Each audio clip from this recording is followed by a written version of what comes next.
अध्याय निरतं तपस्वी वाग्विदाम्बरं नारदं परिपप्रच्छ वाल्मीकिर्मुनिपुङ्गवम्। तो यहाँ पर देखेंगे तपः स्वाध्याय निरतम, ये एक पद है। फिर है तपस्वी, अलग पद है। वाग्विदाम अलग पद है। वरम अलग पद है।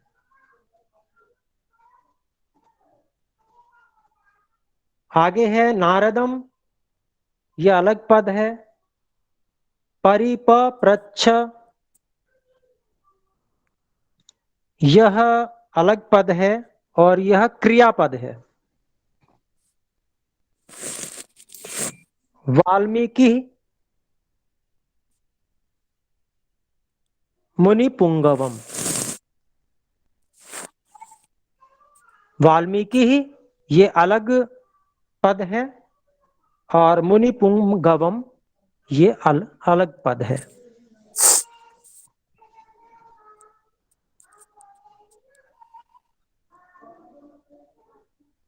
तो देखेंगे तपस्वी, अब इसका हम अन्वय करेंगे। देखिए, जब हम श्लोक का अर्थ करते हैं तो उनको एक क्रम से हम लगाते हैं। जिस भाषा में हम उसका अभिप्राय जानना चाहते हैं उस भाषा के अनुसार क्रम में हम लगाते हैं। तो हम इसका अन्वय करेंगे, तो उससे पहले हम सभी की विभक्तियां देख लेते हैं। देखिए, तपः प्रथमा विभक्ति एक वचन, तपः स्वाध्याय निरतम ये द्वितीय विभक्ति एक वचन है।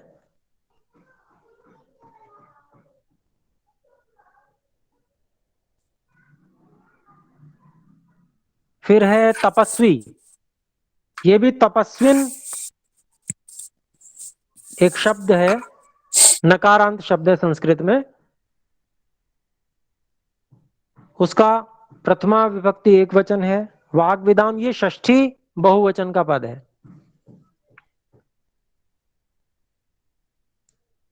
और वरम ये भी द्वितीय एक वचन है। नारदम ये भी द्वितीय एक वचन है।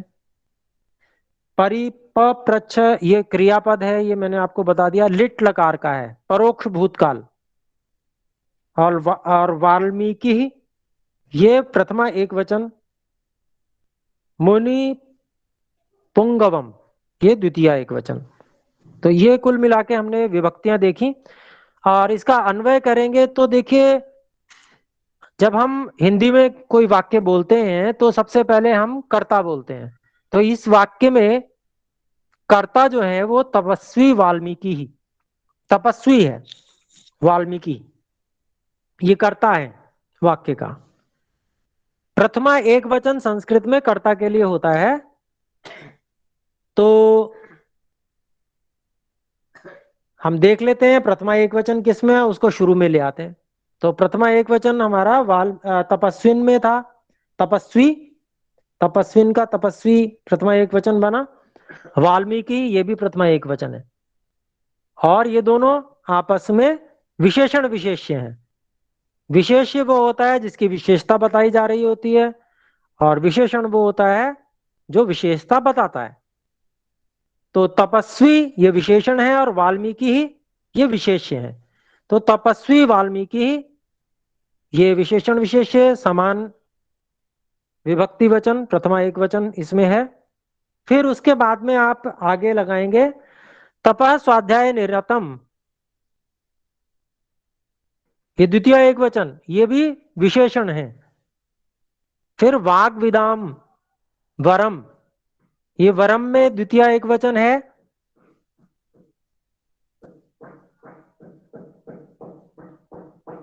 और वाग विदाम ये षष्ठी बहुवचन है। और मुनि पुंगवम ये भी द्वितीय एक वचन है। और नारदम ये भी द्वितीय एक वचन है। तो ये सब विशेषण विशेष्य हो गए क्योंकि सब द्वितीय एक वचन है। तो किसके विशेष्य कौन है? नारदम, नारद। तो ये द्वितीय एकवचन है। तो इसमें इनकी विशेषता क्या क्या बता रहे हैं, देखिए। तपः स्वाध्याय निरतम, तप और स्वाध्याय में जो लगे हुए हैं। और वाग्विदाम वरम, वाग्विदाम ये षष्ठी बहुवचन है। बहुतों में से किसी एक को जब प्रदर्शित करना हो तो षष्ठी विभक्ति आती है, हम सब जानते हैं संस्कृत पढ़ने वाले। तो वाग्विदाम वही है, देखिए षष्ठी बहुवचन। वाग्विदाम वरम, जो वक्ताओं, वाग मतलब वाणी, और विदाम जानने वाले, वाणी को जानने वाले, यानी कि जो वक्ता लोग हैं, उनमें जो वरम है सबसे चतुर है, सबसे वर्णनीय है। तो ऐसे क्या क्या विशेषण, पहला विशेषण हो गया जो तप और स्वाध्याय में लगे हुए हैं, और जो वक्ताओं में भी विशेष वक्ता है, वाग्विदाम वरम। फिर आगे क्या विशेषण बताया, मुनि पुंगवम, जो मुनियों में सर्वश्रेष्ठ हैं। पुम पुरुष को कहते हैं, गवम मतलब पुरुषों में जो श्रेष्ठ है, सबसे अधिक। तो ऐसे जो मुनि जो पुरुषों में सबसे अधिक श्रेष्ठ हैं, ऐसे नारद मुनि को आगे कहते हैं परिपप्रच्छ। अब ये क्रियापद है, क्योंकि देखिए हिंदी में क्रियापद सबसे अंत में आता है, तो परिपप्रच्छ। अब ये लिट लकार है, परोक्ष भूतकाल। परोक्ष भूतकाल का अभिप्राय हुआ, एक तो भूतकाल बिल्कुल सामान्य भूतकाल होता है, आज के भी जो क्षण बीत चुके हैं वो भी भूतकाल में चले गए। एक अनद्यतन भूत होता है, आज को छोड़कर आज से पहले वाला भूतकाल। और एक ऐसा भूतकाल होता है जो अभी सैकड़ों वर्षों से भी अधिक पुराना, जो हमारे सामने की बात दूर, हमारे पिता हमारे दादाओं के सामने भी नहीं रहा, बहुत पहले की बात, तो वो परोक्ष भूत कहलाता है। तो वही परिपप्रच्छ, तो पूछा। तो यहां पर परिपप्रच्छ, नारदम परिपप्रच्छ, नारद को पूछा। तो ये देखेंगे। अब इसका अभिप्राय जानते हैं, देखिए हमने इसको ठीक ठीक लगा दिया। तो कर्ता कौन है, वाल्मीकि। तो तपस्वी वाल्मीकि, जो तपस्वी वाल्मीकि है, उन्होंने, कर्ता ने, तपस्वी वाल्मीकि ने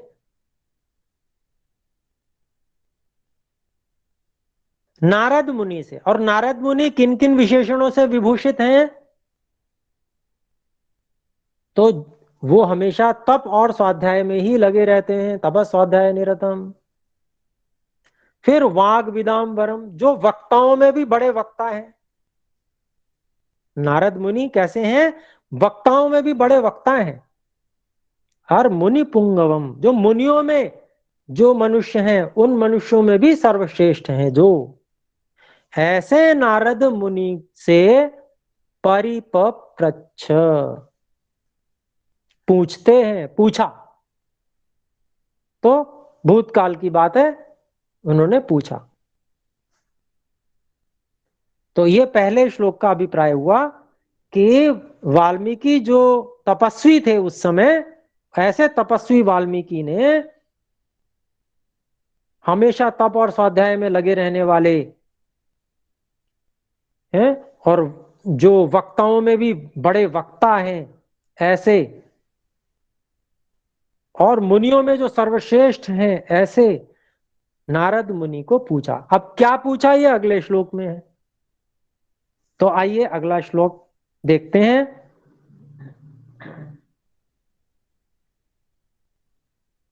कौन अस्मिन् साम्प्रतं लोके गुणवान् कश्च वीर्यवान् धर्मज्ञश्च कृतज्ञश्च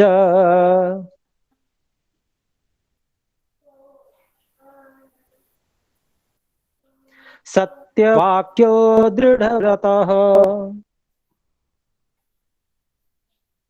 महर्षि वाल्मीकि जी का जो रामायण का ये है सांप्रतम लोके, फिर से बोल रहा हूं, को नु अस्मिन सांप्रतम लोके। आगे कहते हैं गुणवान, फिर है कश्च वीर्यवान, मतलब कह च वीर्यवान, ये हमने अलग अलग कर लिया। फिर धर्मज्ञश्च, इसको अलग करेंगे तो धर्मज्ञ च, फिर कृतज्ञश्च कृतज्ञ च, सत्यवाक्य मतलब सत्यवाक्य, दृढ़व्रत, दृढ़व्रत तो सामान्य है। तो देखिए, को नु अस्मिन् सांप्रतम लोके गुणवान कश्च वीर्यवान धर्मज्ञ कृतज्ञ च सत्यवाक्य दृढ़व्रतः। तो ये यहां पर श्लोक है। अब इसको हम क्रम से लगाते हैं। क्रम से लगाएंगे तो क्या बनेगा, तो देखिए अब यहां पर सांप्रतम अस्मिन लोके, सांप्रतम इस समय, इस लोक में, सांप्रतम को पहले ले आए हम। सांप्रतम अस्मिन लोके कहा गुणवान अस्ति। अब एक एक गुण जिसको कहा गया है उसको हमने एक एक को ले लिया, और इसमें अन्वय के साथ में हम अध्याहार भी कर रहे हैं। अब अध्याहार क्या होता है उसको समझिए। जैसे हम अन्वय करते हैं, अन्वय का मतलब होता है हम क्रम से लगाते हैं, जिस भाषा के अनुसार हम अर्थ करना चाहते हैं उस क्रम से लगा रहे हैं। अब उस क्रम से लगाने के बाद भी हमें वाक्य पूर्ति करने के लिए अनेक बार संस्कृत में वो शब्द नहीं दे रखा है, लेकिन हमें अर्थ समझने के लिए वो जरूरी है, तो हम उस शब्द को लगाएंगे। निवेदन है, निवेदन है सभी अपने अपने माइक को म्यूट रखें, और आगे से ये व्यवस्था करके रखें एडमिन के वो आपकी तरफ से म्यूट हो, किसी को भी अपने आप अनम्यूट करने का अधिकार ना हो, क्योंकि उससे डिस्टरबेंस होता है। क्या ये व्यवस्था हो सकती है, मुझे बताएंगे? जी गुरु। हाँ, ये जी जी व्यवस्था, आज जी जी हो सकती है। मैं आज लैपटॉप पे नहीं हूँ, यात्रा में, इसलिए नहीं कर पाया। मैं कर दूंगा गुरु जी। ठीक है जी, ठीक है। तो ये व्यवस्था करके रखें जिससे कि डिस्टरबेंस की संभावना ना रहे, नहीं तो कोई भी अपना अनम्यूट करके और डिस्टरबेंस करने के लिए स्वतंत्र रहेंगे फिर, तो ये अनुचित है। सभी को बाधा होती है। आप देखेंगे बहुत सारे लोग सभा में हैं, तो एक दो लोगों के कारण से सभी को बाधा ना हो, ये जिम्मेदारी हम देखेंगे। तो आइए देखते हैं।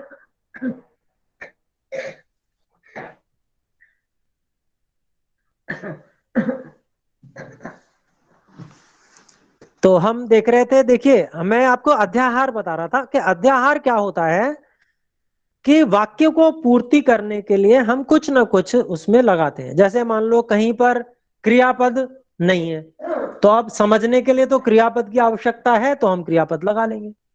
तो जो एक एक गुण दे रखा है उन सब गुणों के साथ में हम अस्ति का प्रयोग कर रहे हैं, वो अध्याहार है।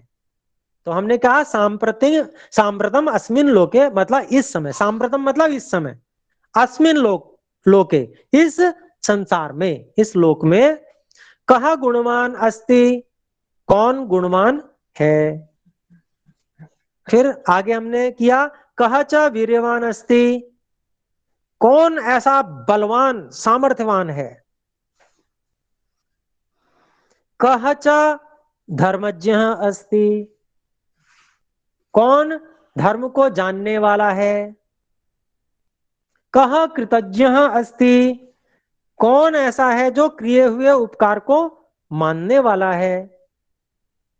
कह च सत्यव्रतः अस्ति, और कौन ऐसा है जो सत्य व्रत को धारण करने वाला है, सत्य का व्रत लेकर चलने वाला है।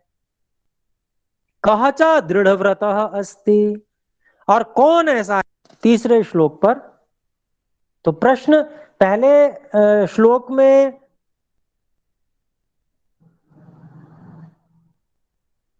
महर्षि वाल्मीकि जी ने प्रश्न किया नारद जी से, और दूसरे में वो प्रश्न क्या था ये बताया गया। अब तीसरा श्लोक हम ले रहे हैं।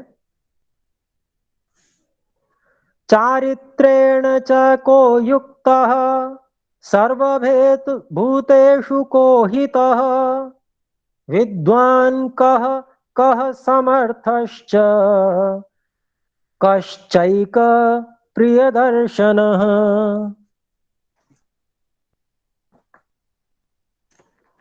तो ये जो श्लोक है, चारित्रेण च कः युक्तः, को युक्तः कः युक्तः, सर्वभूतेषु कः हितः, विद्वान् कः कः समर्थः च कः च एक प्रिय दर्शनः।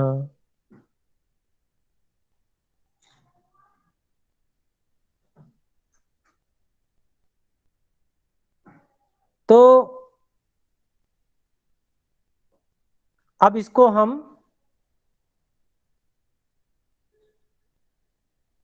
अन्वय कर लें।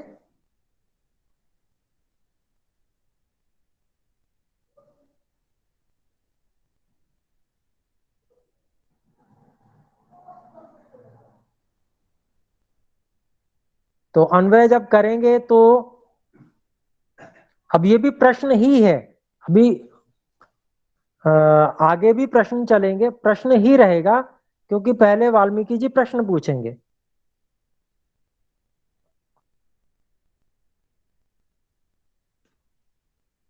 तो प्रश्न पूछ रहे हैं तो उसी में हम देखते हैं, तो उसको हम अन्वय कर रहे हैं। तो हमने इसको इस तरह से अन्वय किया, कः सर्वभूतेषु हितः अस्ति।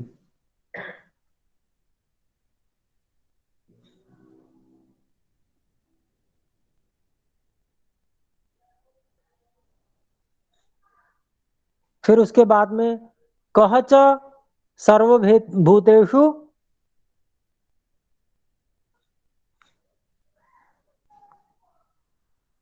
चारित्रेण युक्तः अस्ति।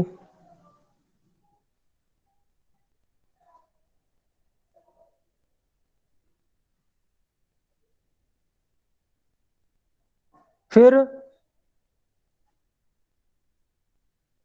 अब इसमें देखिए, हम अध्याहार करेंगे तो बहुत अच्छे ढंग से समझ में आएगा। तो अध्याहार हमें करने पड़ेगा।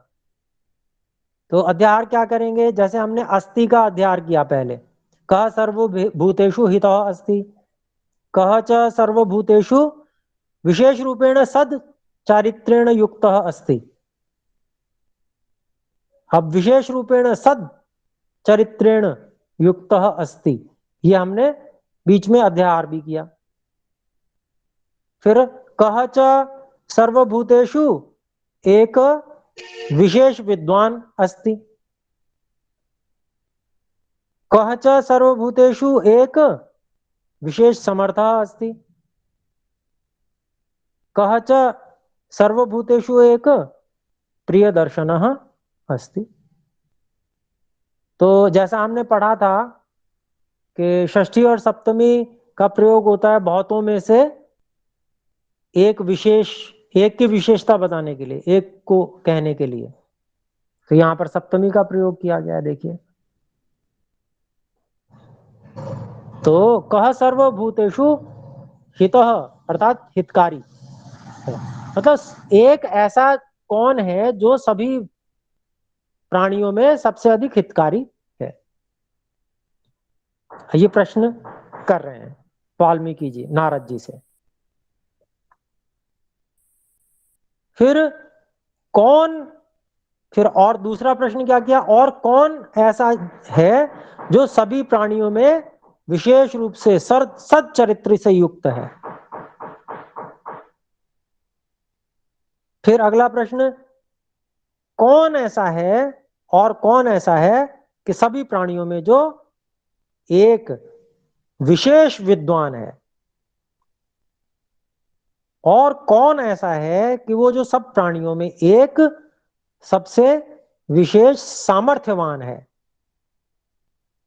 और कौन एक ऐसा है जो सब प्राणियों में सबसे अधिक विशेष प्रिय दर्शन वाला है, यानी कि सुंदर दिखने वाला है। तो ये इस तरह से अन्वय और अध्याहार से वाक्य को पूरा करके और विशेष बात जो कही जा रही है उसको समझा जाता है। क्योंकि देखिए संस्कृत भाषा अपने आप में परिपूर्ण है, और वो संक्षेप से कही गई भी अपने संपूर्ण भावों को प्रकट करने में समर्थ होती है। परंतु जो हिंदी भाषा है उसकी सामर्थ्य थोड़ी कम है। उसके लिए जब हम विशेष विशेषण लगाते हैं तो जाके उसमें विशेष समझ में आती है बात। छोटा सा श्लोक है लेकिन इतने सारे प्रश्न इसमें किए गए हैं, और जब पूछा ही जा रहा है तो जो सबसे अधिक विशेष है उसी के बारे में पूछा जाएगा, ये निश्चित बात है। और सप्तमी विभक्ति का प्रयोग भी इसीलिए वहां किया गया है, सर्वभूतेषु। अब सर्वभूतेषु एक बार का कहा गया है, लेकिन सब प्रश्नों के साथ सर्वभूतेषु को भी हम लेके आएंगे समझने के लिए, क्योंकि सभी प्राणियों में ये विशेषता बताई जाएगी। सभी प्राणियों में से जो सबसे अधिक हितकारी है, सभी प्राणियों में से जो विशेष रूप से विशेष सच्चरित्र वाला है, अच्छे चरित्र वाला है सभी प्राणियों में से जो विशेष विद्वान है, सभी प्राणियों में से जो विशेष सामर्थ्य से युक्त है, सबसे विशेष रूप से सुंदर दिखने वाला है, ऐसा कौन है। तो ये सब बात, ये संस्कृत भाषा का लालित्य कहिए, वो इस प्रकार का है कि इतने छोटे से श्लोक में इतने सारे प्रश्नों को बांधा गया है, और बड़ी सुंदरता के साथ में प्रश्न किए गए हैं, और वो जानना चाहते हैं, वो उनकी उत्कंठा है जानने की महर्षि वाल्मीकि की, इसलिए नारद जी से वो प्रश्न पूछ रहे हैं। फिर आगे देखिए, चौथा श्लोक है,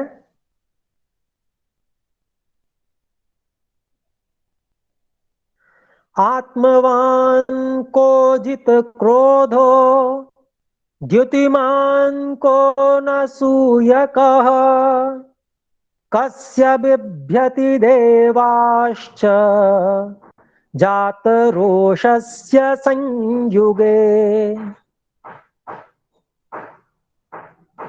तो देखिए अनुष्टुप छंद में कितना सुंदर श्लोकबद्ध रचना महर्षि वाल्मीकि जी ने की हुई है, और कैसे सुंदर शब्दों से उन्होंने एक एक भाव को पिरोया है। आइए इसको देखते हैं। इस श्लोक में आत्मवान कह, इसको हम अलग अलग कर रहे हैं पदों को।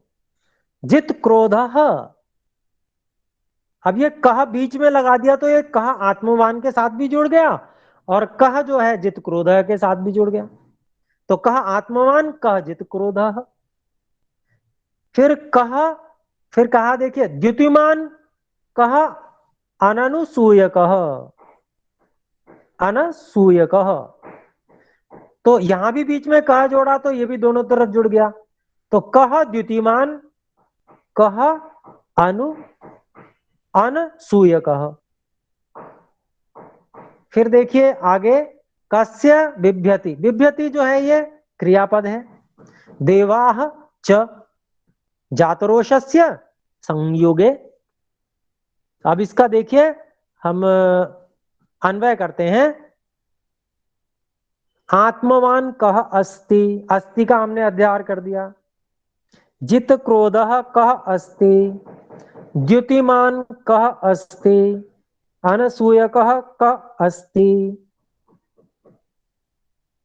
और अर्थ भी आप समझ रहे होंगे, बड़ा सरल हो गया। क्या कि आत्मवान, आत्मज्ञान से युक्त कौन है?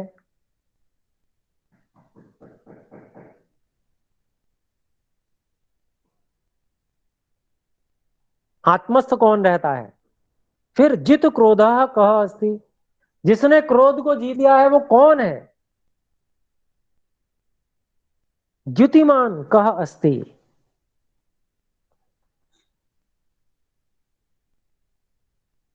कांतिवान, कांति से युक्त कौन है?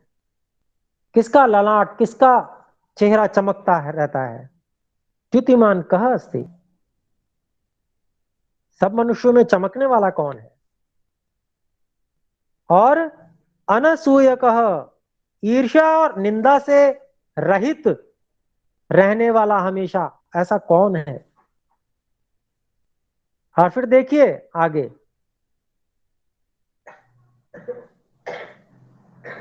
देवाः च संयुगे कस्य जातरोषस्य बिभ्यति।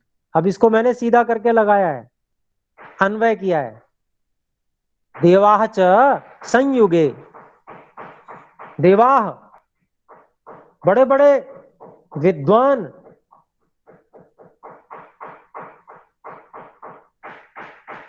और जो देव हैं वो भी संयुगे, बड़े बड़े युद्धों में,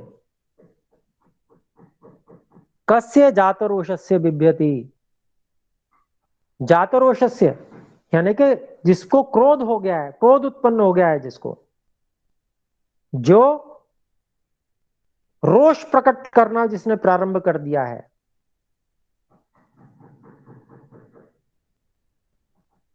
ऐसा जातरोषस्य, कस्य जातरोषस्य, तो किस ऐसे व्यक्ति जिसने रोष को प्रकट करना प्रारंभ कर दिया है, उससे बिभ्यति डरते हैं।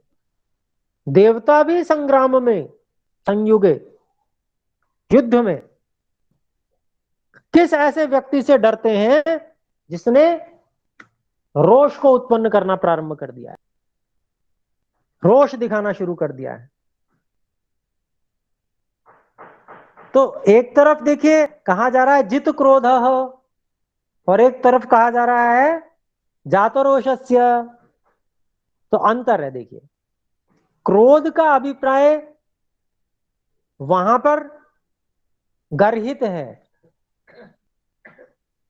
अर्थात कैसा क्रोध है वो, बुद्धि नष्ट होने के बाद में, बुद्धि नाश के साथ में जो क्रोध उत्पन्न होता है वो क्रोध है, जिसके लिए कहा गया जित क्रोध। और जातरोषस से किसके लिए कहा गया है? वो युद्ध करते समय जो जो आक्रोश, जिसकी आवश्यकता होती है युद्ध में, उस रोष की बात है, उस आक्रोश की बात है। अंतर है दोनों में। युद्ध करते समय जो आदर्श क्षत्रिय होते हैं वो बुद्धिपूर्वक युद्ध करते हैं, रोष भी उनका बुद्धिपूर्वक हुआ करता है, बुद्धि नष्ट नहीं हुआ करती उस समय। यही उनका क्रोध पर विजय है। किस न्याय करना है, किसको दंड देना है, किससे कौन सी वस्तु लेनी है, किस पर रोष प्रकट करना है, बुद्धिपूर्वक ये होता है। कौन ऐसा व्यक्ति है जिसके ऊपर रोष प्रकट करना चाहिए, कौन दुष्ट है, कौन अन्यायकारी है जिसके ऊपर रोष प्रकट किया जाए, यह क्षत्रिय, जो आदर्श क्षत्रिय होता है, ये समझ सकता है। और वो जित क्रोधा ही है। ऐसा नहीं है कि उसने क्रोध पर विजय प्राप्त कर भी ली है और फिर भी उसे क्रोध आ रहा है, ऐसा नहीं है, लेकिन वह बुद्धिपूर्वक रोष को प्रकट कर रहा है। तो जब उसने रोष को प्रकट करना प्रारंभ किया तो देवता भी डरने लगते हैं कि भाई कुछ गड़बड़ है, वास्तव में कहीं अन्याय हुआ है, तभी यह व्यक्ति रोष कर रहा है। तो यहां पर यह अभिप्राय लेना चाहिए, समझना चाहिए उस चीज को। आगे देखते हैं,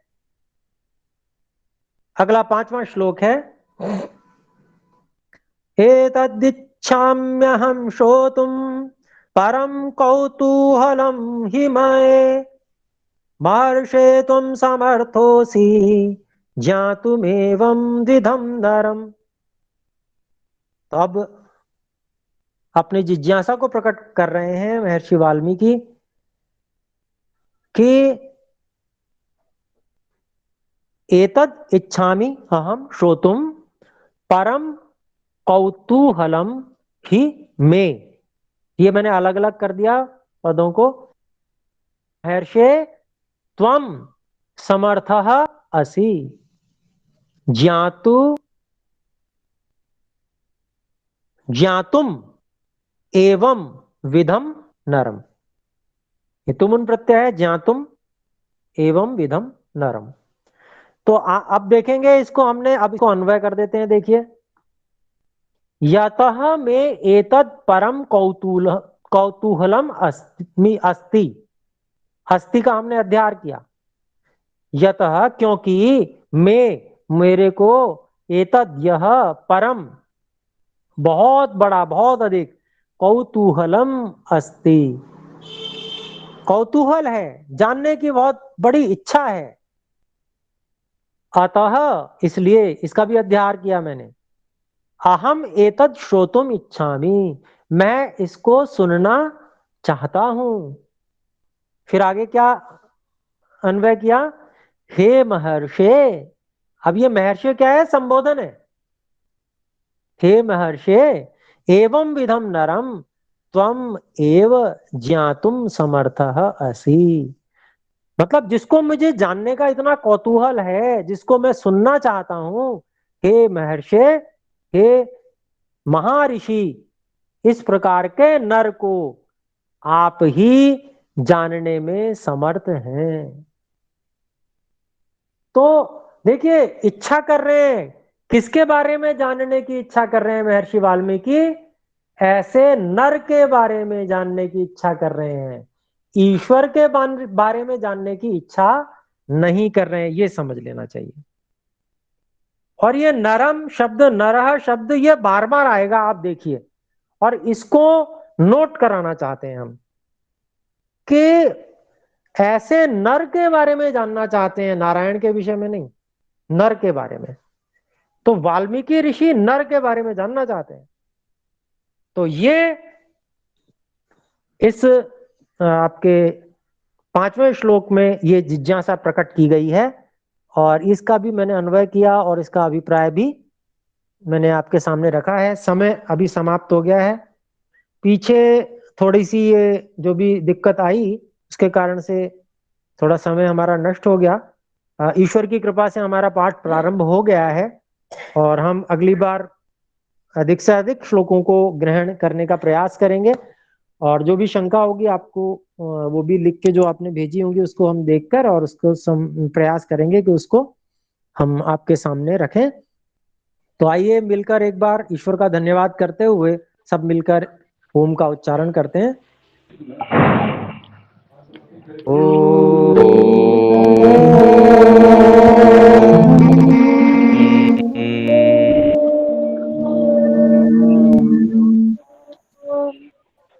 सभी को सादर से नमस्ते गुरुजी। नमस्ते गुरुजी। नमः नमः। जय जी श्री जी। राम के बारे को नमस्ते नमस्ते। नमो नमः आचार्य। जो टेलीग्राम ग्रुप है, टेलीग्राम ग्रुप का लिंक इसमें भेजा है, ग्रुप में भेजा जाएगा, उसको कनेक्ट भेजा गया है और भेजा कर पीडीएफ कर सकते। हिमांशु जी, हेलो। बोले। हाँ हिमांशु जी, मैं ये बोल रही थी, जो श्लोक चल रहे हैं ना, आप उसका भी हमें वो भेज दीजिए ना, पीडीएफ। हमारे पास बुक नहीं है। मैम जैसे अभी मैं वही आचार्य। तो बोला, पीडीएफ 300। मैडम मैं सुनिए बात, 300 MB की पीडीएफ है, मैं कैसे भेज दूं? मैं अभी वही तो बोला, टेलीग्राम ग्रुप में है, आप डाउनलोड कर ले। बिल्कुल सर, अच्छा हमने भी अच्छा।